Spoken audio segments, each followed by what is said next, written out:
It is no exaggeration to say that one of the tippy-top biggest perks of living where we live is the dark sky. I feel so lucky when I walk outside my house at night to grab something from the car, and I glance up, and boom, the Milky Way splashed from horizon to horizon. Clouds of stars. Compare that to any city where it's not like that. Dark skies, even here, are under threat. One Adirondack community is working to protect them. That's today's Story of the Day. Support for Story of the Day comes from the St. Lawrence County Community Development Program, now accepting applications for the Head Start program to prepare children ages 3 to 5 for school. Online at slccdp.org/head-start. Hey, I'm David Sommerstein. It's Tuesday, January 30th. First up, the Adirondack Rail Trail is getting another big influx of state cash. Governor Kathy Hochul announced the project will receive $13 million to help finish the trail between Saranac Lake and Tupper Lake. Emily Russell has the details. Governor Hochul was in Lake Placid last week to promote her budget priorities. She also announced funding that's already been secured for the Adirondack Rail Trail, which runs from Lake Placid to Tupper Lake. 34 miles to take you through paradise. Who can say no to that? It's extraordinary. The first phase of the rail trail was finished late last year. Crews completed the 10-mile stretch between Lake Placid and Saranac Lake. This year, they'll shift their focus to the remaining 24 miles to Tupper. The recent influx of state money will help pay for trail construction, as well as upgrades to the former Saranac Lake train depot, which is located right along the rail trail in the village. The $13 million for the rail trail comes from the Environmental Bond Act that voters approved back in 2022. One project that Hochul is trying to secure funding for is to repave the Adirondack Lodge Road, which leads to the most popular trailhead in the state. We'll tap into the Environmental Protection Fund to resurface the Adirondack Lodge Road, the gateway of the High Peaks. We want to make sure that's in pristine condition. That project would cost $1.2 million and is part of Hochul's proposed state budget. The final state spending plan is due by April 1st. Emily Russell, North Country Public Radio, Lake Placid. Governor Kathy Hochul is proposing in her state budget to increase the temporary disability leave benefit for injured workers. It would be the first time that happens in 35 years. As Karen DeWitt reports, the proposal would also give parity with the state's paid family leave program. Temporary disability leave is for New Yorkers who are unable to work for a period of time due to an injury or illness that occurred outside of their job.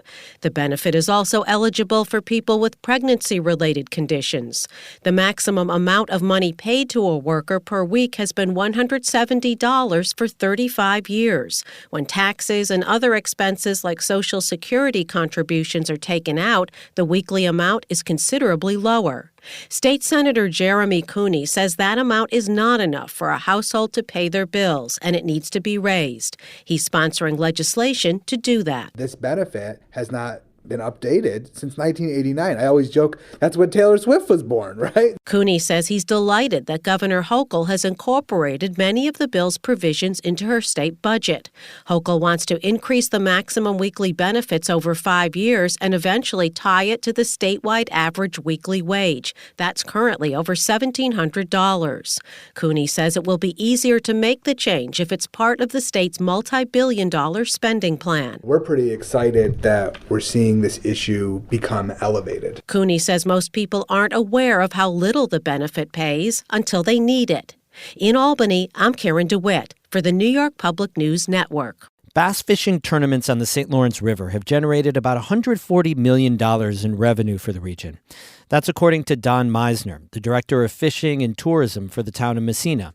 Meisner's recent comments at a town board meeting were reported by North Country Now.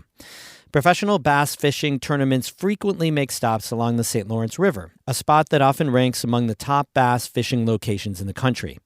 Messina is set to host the last stop of the bass fishing professional tour over 6 days in the beginning of August. That tournament tends to attract tens of thousands of visitors to the region.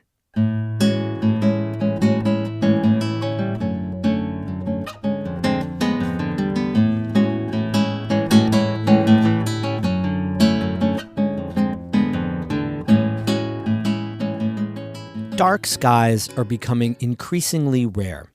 A recent American Astronomical Society study found that light pollution has increased by about 10% in just the last decade. The Adirondack Park is one of the last dark sky strongholds left in the eastern United States. As Amy Feiereisel reports, Lake Placid is trying to make sure it stays that way. If you look at a light pollution map of the United States, there are very few dark pockets left in the country, and just 2 east of the Mississippi, northern Maine and the Adirondack Park.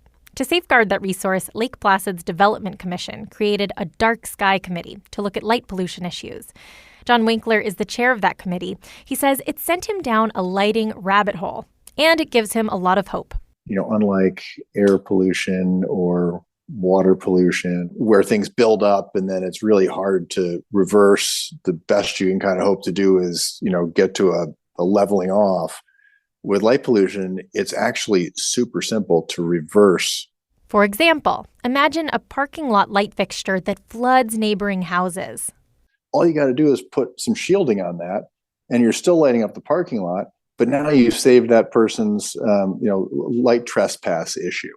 Winkler says less intrusive lighting and darker skies would be a boon for local residents and could also be a real selling point for Lake Placid as a destination. If people care about seeing the night sky and the stars and the Milky Way, this is a natural place for them to go if they live on the East Coast. Some communities out west even market their dark skies. The Colorado Plateau has generated billions of dollars worth of night sky-oriented tourism. Of course, that's still a ways off. These days, Lake Placid's Dark Sky Committee thinks about replacing bulbs, shielding floodlights, and getting lighting systems on timers. Their first efforts have been focused on education. Nobody really thought about it or thinks about it. And so there's lots and lots of low-hanging fruit to change the dynamic without negatively impacting people's lives. They've made handouts about dark sky lighting principles and are giving them to local construction companies and contractors. They've started talking with the business community and are hoping to get charts explaining how to pick the right LED bulb into local retail stores. Because once you're aware of it, it becomes very simple. Every time you replace bulbs outside, you can make a big difference, right? The committee is making recommendations to the town and village boards. One of those recommendations will be to pursue getting Lake Placid certified as a dark sky community by the International Dark Sky Association. There are only 40 dark sky communities in the entire U.S., and it's the Lake Placid Committee's pie in the sky goal. We thought this would be a good, kind of target to set, an ambitious target, but a target that we could set that would give us some third-party, well-validated guidelines to shoot for. Those guidelines would include getting a lighting ordinance worked into the land use code, inventorying all outdoor lighting in Lake Placid, and establishing an ongoing light pollution monitoring program. Winkler says it will be a multi-year process. And it's going to take a long time to get there. There's a lot that we will need to do. It's, a lot of incremental change. But I think that it's something that, I think the community could rally behind. Winkler says a place to start for Lake Placid residents and folks across the region is to look at your own exterior lights. If you stand outside your house and you look at the lights you have, can you see bare bulbs? And if you can, it's probably a light that could be better shielded. And then the second thing is, do you actually need to have the lights that you have on at night? If not, remove them or turn them off for a while. See if you miss them. You can make your own neighborhood a little darker for yourself and your neighbors. Amy Feiereisel, North Country Public Radio. We have more news all the time on our website, ncpr.org. Music today by Christopher Watts of Canton and Oscar Sarmiento of Potsdam. I'm David Summerstein, North Country Public Radio.